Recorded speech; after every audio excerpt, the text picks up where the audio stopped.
We're just two guys with one mission, and we've chosen to accept it for some reason.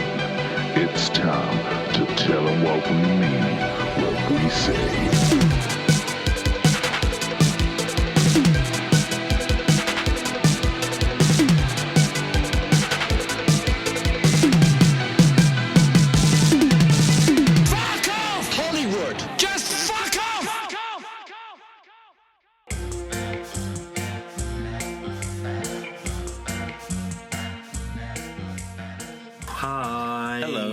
We just watched Don't Look Back in Anger. What was it called? What was it called? Don't Go in the House. Don't Go in the House. We just watched Don't Go in the House. That's how great it was. We can't even remember the fucking title. 1979, though. And boy, howdy was it 1979. Yeah, it was definitely pre-disco demolition. Yeah. World. It's a horror film. Set in. If you consider Psycho horror. Set in. You don't consider Psycho to be a horror film? It's not really horrifying, is it? That's a different discussion. You don't think? I think it's more. You don't think if you went look in? It's more of a psychological drama, I feel, than a horror as such. What? Yeah. What are you on about? That's what I think about Psycho. You don't consider Psycho a horror movie? No. What do you consider a horror movie? Loads of other things. I mean, do you want a list? I would consider that like a psychological drama. I don't know what to say. Okay. Well, don't say anything. I might have to. I mean, the problem with this one is that it takes all the essential elements from Psycho. Yeah. Does them badly. Yes. Does them boringly. Oh, yeah. Stretches way too much. I mean, you haven't got all that stupid backstory stuff in that you got in Psycho. No, it unfolds as the film goes along. Yeah. Whereas this is just kind of... Well, should we start at the start? Yeah, well, I think we can sum up the plot pretty quickly. I don't think we need to go beat by beat. Okay, dude finds his mum dead. A guy sees a man being burnt alive at work. Yeah. He freezes and then gets yelled at by his boss. When he goes home, he finds his mother's dead. And his mind kind of snaps. Yeah. And then we find out that he was physically abused by his mother. She was literally holding his arms to the fire. Yeah, she used to burn his skin as like punishment. And then he basically calls in sick to work and starts building a stainless steel room? Like a flame-proof kill room. Yeah. Then he tricks a woman into getting in his car and going back to his house, and he doesn't trick her to get into the car. He goes to buy some flowers under the premise of getting them for his mum, and then she's getting hassled on the street and has missed it. Because most not tricked. Oh my god! Seriously, maybe it's not being tricked, but it's definitely he finds an opportunity. Yes. To take a woman home and try it. And then tricks her to get into the house, definitely. Yeah. Then whilst there, blunt false trauma to the back of the head. Yeah. Strings her up in the kill room. And then in the only impressive bit in the entire film. Yeah. Sets her on fire with a flamethrower. Yeah. Whilst dressed as a beekeeper. She's naked. He's dressed as a beekeeper. Yeah, it was like quite an impressive effect. It was a brilliant effect. Yeah, it was frankly. It was really quite horrifying. I literally spent the next hour wondering, how did they do that? It was that good. I think there was a composite shot where they basically put the flames on. Okay. I think it was a lot of swapping around, but it was impressive. It was impressive. Or they might have. I mean, it was the 70s. They might have actually killed a woman. Yeah. Let's face it. We can't rule. The problem is we can't rule that out. No. And clearly they only had money for that one effect because another two women then get hoodwinked by him. Yeah. And killed in presumably the same manner, but completely off screen. Yeah, and then we get to the kind of psycho-y type bit of him talking to Mother, him talking to the three charred corpses because they're laughing at him. Yeah, in his mind. Then basically his undoing is he gets invited to a discotheque. Yep. To meet some dynamite ladies, and one thing leads to another, and he gets upset and he sets her on fire. Yeah. Well, one of them's trying to get him to dance by pulling him over the rail. On the rail is a candle, so it reminds him of when he had his arms over the burner. Yeah. From his mother. That's exactly right. So he smashes a candle into her face, which then sets fire to her hair. And then he nonchalantly walks out of the disco. But the problem is his brother, the lady's brother, is also at the disco and chases him, beats him up, and then swears that he's going to find him and kill him. Yeah. His friend goes to get a priest to go, hey, you need to talk to this guy, he's gone mad. In the meantime, Donnie, that's his name, Jimmy Fallon, has he's picked up two drunk girls and taken them back to his house on the pretense of having a party where they can invite everyone they want, which they haven't. And then basically it's if you've seen Maniac, then it's the end of Maniac. But this was before. Is this for the original? Yeah, Maniac is 1980. I'm fairly certain. Wow. So I don't know, William Lustig. Maybe you wanna explain that one, eh? Explain yourself, Lustig. Or maybe it's like a standard 70s exploitation plot, and I haven't seen enough yet. Although I kind of feel like I've seen enough movies. Yeah. I mean, for those who haven't seen Maniac, it ends with all the corpses coming to life and we're going to get you, Donnie. We're going to get you, Donnie. And then he sets himself on fire and the room and the house. And then the flamethrower. And then it cuts to a kid being abused by his mother, and the voices in the kid's head start, and then the credits end, and then Boogie Lightning plays, and then you just feel a bit sad. Yeah. And in general, I actually felt a bit good when it ended because I don't have to watch this shit anymore. That's true. Okay. Yeah, I mean, fucking talking about stretching it out. The entire second act is just nothing happening. Did it even have act? I don't know whether it had Well, first act I would say is the getting the mum dying and the getting all the corpses in the house. The second act is essentially just him hanging around the house, not going to work, going a bit mad, and that just getting drawn out and out and out and out and out. And then essentially the third act kicks off with his mate, with him ringing his mate and finally going, "Oh, I want to go to the cinema." And his mate going, "I've got some dynamite dolly birds at the disco. Let's go meet at the disco." And then it, barrels towards its conclusion. It barrels towards its runtime. Yes. 2 songs on the soundtrack. We'll get into that in a second, I guess. 3. Yeah, there was the rock song that sounds like I Am One by the Smash Pumpkins. Yeah, awesome. There's Boogie Lightning. And then there's one about getting home after the disco. Oh, okay. They played when his mother dies and the voices are talking to him. He says, "You mean I can play my music loud?" Okay. And that was the first one. Oh, I assume that was just Boogie Lightning. No, it wasn't Boogie Lightning. Okay. Boogie Lightning was exactly the same. Just, I want you to witness this. I spelt music wrong. Sweet. Music.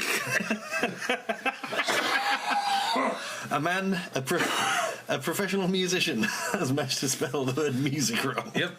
You had one job. My job is not to write the word down. Although sometimes part of the job is writing the words down. Yes. But that's one of those words being music. Well, if you listen to any song I've ever written, I avoid that word. It's not really music. I avoid songs with S's in them. And I avoid the word music because I can't spell it. Oh, God. All right, you want to... Is there anything else to say about it? No, it's just stupid. It was a stupid movie. Yeah. I mean, the acting wasn't terrible. No, it wasn't. No, I mean... It's just really boring and really drawn out. And there's a really good film in there. Yeah. I think this is another one of those ones where if you remade it now, kept all the same elements but just did it right, yes, you could actually make a really good, creepy movie out of it. I think a score would have helped immeasurably with this. Well, it had but there's so many bits where it is just like dead air. And just either the Foley or the actual noise of what was going on at the time. Yeah, I mean, if there was an actual kind of creepy, kind of slightly orchestral type score under some of it. There was little bits, but not much. Okay. I think the bits where they're ramping up the creepiness and like getting to the house and stuff like that, it could have been ramped. Yeah, up so I think much it more. would need, if you were to remake it, it would need a structural change. And a bit more descent into lunacy in the middle. Yeah, and I reckon there's you could probably. I mean, did you see that they remade Black Christmas again? I mean, the first one was really good. And then they made it again into a shit movie, and now they've made it. When I went to the cinema the other day, I would assume even shitter. Well, yeah, I can only assume, but like, why keep remaking the same film? Because it's got Christmas in the title. and you can remake it and then release it around Christmas. Brilliant. And then have a Christmas horror movie. Krampus. That's what Krampus is. Yeah, but... And Krampus is great. But this is a different one. Yeah, but you don't need another one. You've got Krampus. You've only got Krampus. And Gremlins. And Gremlins. So there's that. So Hollywood, what the fuck are you doing? Yeah, stop it. Fucking do it. You want to score this out? Yeah, right. What would you give it for story? 1. You're going to give it a 1. I mean, we've seen it before, but it's very easy to follow. And well, I'm going to give it a 2 on the basis that I think it deserves 1 more point for being a year before Maniac. Okay. That's where I'm going with that. For gore, what would you give it? See, now this is difficult because whilst there only is one effect in it, yeah, that effect is fucking phenomenal. Yes. I really super enjoyed that effect. So I'm going to give it a 2. Am I going to send it a 3? 2, 3? No, I'm going to go 2 because there is only one of it. Yeah. But that one effect is worth a 2, I think. Yes, I agree. I'm agreeing with you. I'm also going to give it a 2. For the overall creativity of the piece... 0, because we've seen it all before. You're giving it a 0. Yeah. Again, I'm not sure I agree with you. Again, nearly all of it is ripped off of Psycho. Bits of kind of Son of Sam type idea in there with the voice in the head. And I think there was like some artistic flair displayed. Because he dressed not up as a beekeeper. lot. Not the beekeeper's just one aspect that I liked about it. But also I liked the dream sequences. I liked the... Oh, actually, yeah, I liked the orcs from Lord of the Rings coming alive at the end. That was quite good. Yeah, I liked... I'll give it a 1, actually. Change it to 1. You're going to give it a 1. Okay, so Steve gives it a 1. So I think I'm actually going to go... And I'm going to give it a 3. Ooh. I'm actually going to go right down the middle. It just gets points off for me for being a bit generic. But yeah, that's why it gets points off for me for being generic, and slow. Yeah, unbelievably slow. Boring is the thing, but like in general, I feel like there was like a lot of they were trying, and they deserve points for that. Okay, well they deserve a point for that. Yeah. Now this is where we might get into a problem because if we're talking about logical sense, it kind of works. Yeah, it does. So it might from the fuzzy logic of the I've got voices in my head. I was abused as a child. My mum's just died. My mind's just snapped. But the only thing I'm gonna knock points off for is we've seen it before.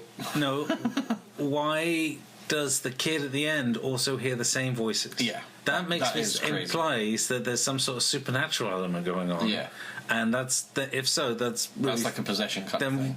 Why didn't they explain that? Yeah. Absolutely. I thought it was just him in his own head. Yeah, but it's not. It's the same voice. A kid. Yeah, it's fucking daft. So I'm going to go with a 3. Yeah, I'll go with 3 on that. And it loses points because of the thing. And the music. See, I'm going 3 on this. Okay. Because the 2 tracks, as I assumed they were, were fucking great. The one that sounds, the generic disco song was actually a great generic disco song.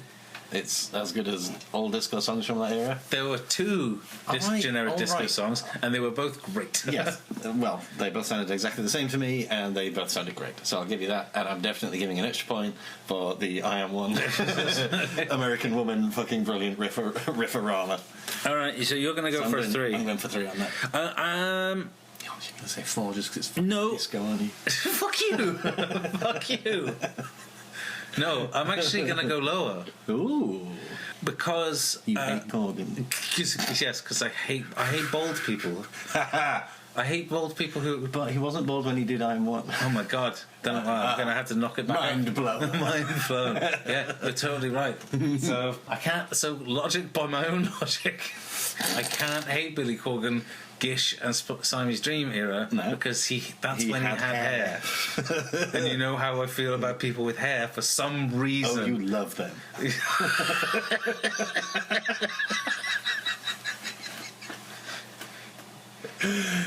Baldies, though. Baldies. Do you know what my main problem with with baldies?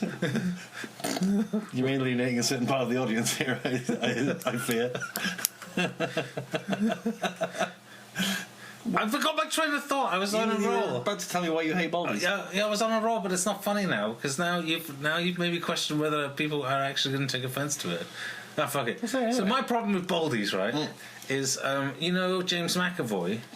Yes. Why did they shave his hair off for X-Men movies? He should have played Professor X with hair because fuck that movie. Because he did, but then the pressure and the psychological strain of dealing with Apocalypse made his hair fall out. Is that what happened? Yeah.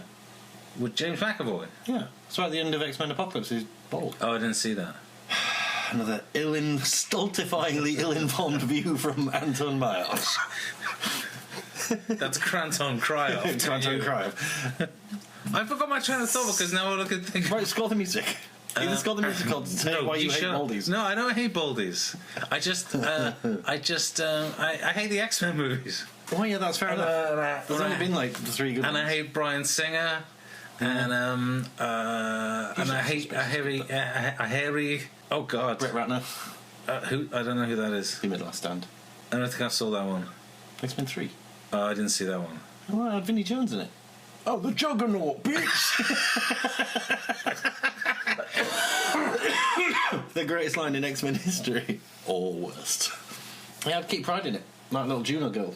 I definitely haven't seen this. No, you should see that one. It's terrible. It's got Kelsey Grammer in it. He's Beast. Frasier as Beast. Frasier. I like Chelsea Granger. I don't even know who that is. Who you said? Fraser. Frasier. Kelsey Grammer. Chelsea Granger as Fraser. Frasier. Anyway, is he bald? No. Is Brett Ratner bald? No, he's hairy. Is anyone in this X-Men movie that you're trying to tell me to watch because it's bad, because of I'm the Juggernaut bitch, is anyone in that movie bald? Yeah, Patrick Stewart. Oh, I'm not watching it.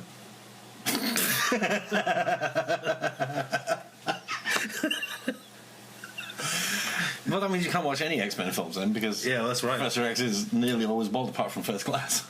And Days of Future Past. Was that the one? Days of Future Past has also got Patrick Stewart in it. Is that the one where they have to be sent in the post and they get sent first class? Yes. And then the second one is Days of Future Post, where they get posted to the future. No, it's posted, but it's within it. It's got a post-dated check. Yeah, checks of Future Post. Yeah. Checks of Future Post. Score the music. You're never going to remember your point now. I don't remember We're any so of it. far beyond that now. I don't remember any of it. I don't even remember who I am. So what are you giving for the 3 songs?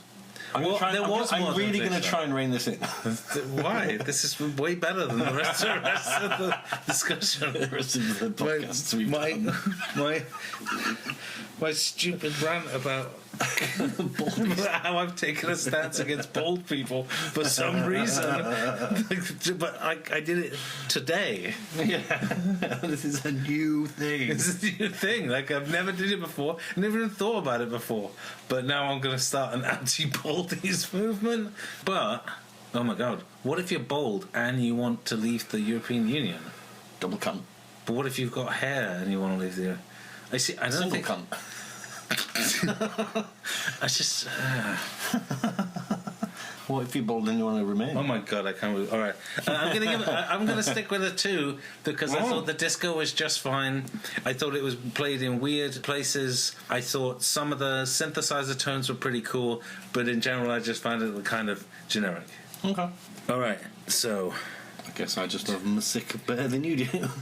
Where does it go? I fear it's going to be... Yeah, it's actually quite high. 22 out of 50. Yeah, it's a little lower than average. But actually, I mean, it was boring, and it was kind of stupid. Yeah. And it did my mind in lots of places, but I didn't hate it. No. So I feel that's an okay score. 22 out of 50. Yeah. I mean, as I said before, like, it didn't make me angry. It didn't piss me off at all. It was just a bit dull. Yeah. That said, I wouldn't recommend it to anybody. It's not worth recommending to anybody.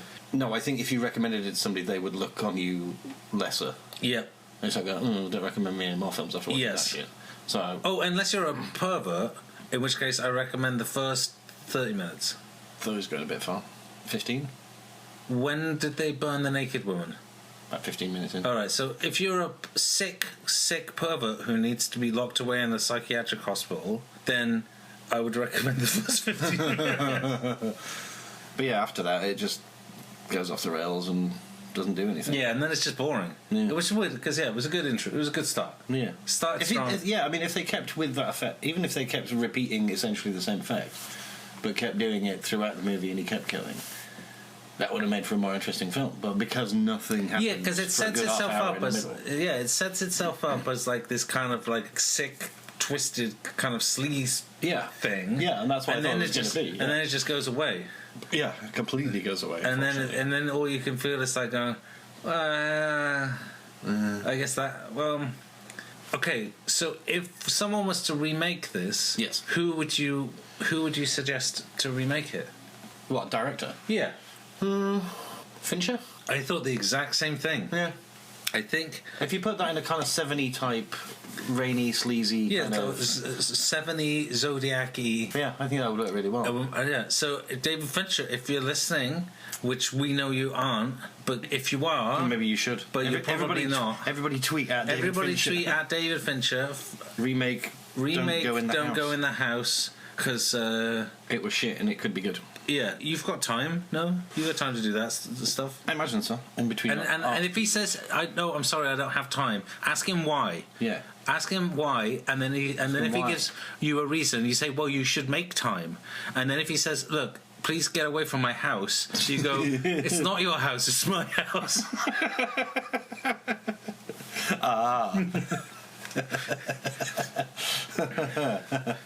Yeah. Who's the real burglar, Mr. David Fincher, in your suit and tie? He's a burglar now? What? No, if you're in his house, you're probably burgling him. But no, in my head, the person has gone from Twitter and is now outside his house. Yeah. And now he's asking David Fincher directly, why don't you have time to remake Don't Go in the House? And he's telling him, like, David Fincher's going, I'm going to call the cops on you. I don't know why he sounds like that. I don't know what he sounds like. I assume like a normal human being. Maybe it sounds like that. Yeah. Anyway. So I don't know where I'm going. And forgive me, you bold people. Don't forgive him. He truly means this. Alright, bye then. Bye. Balls. Steve said that.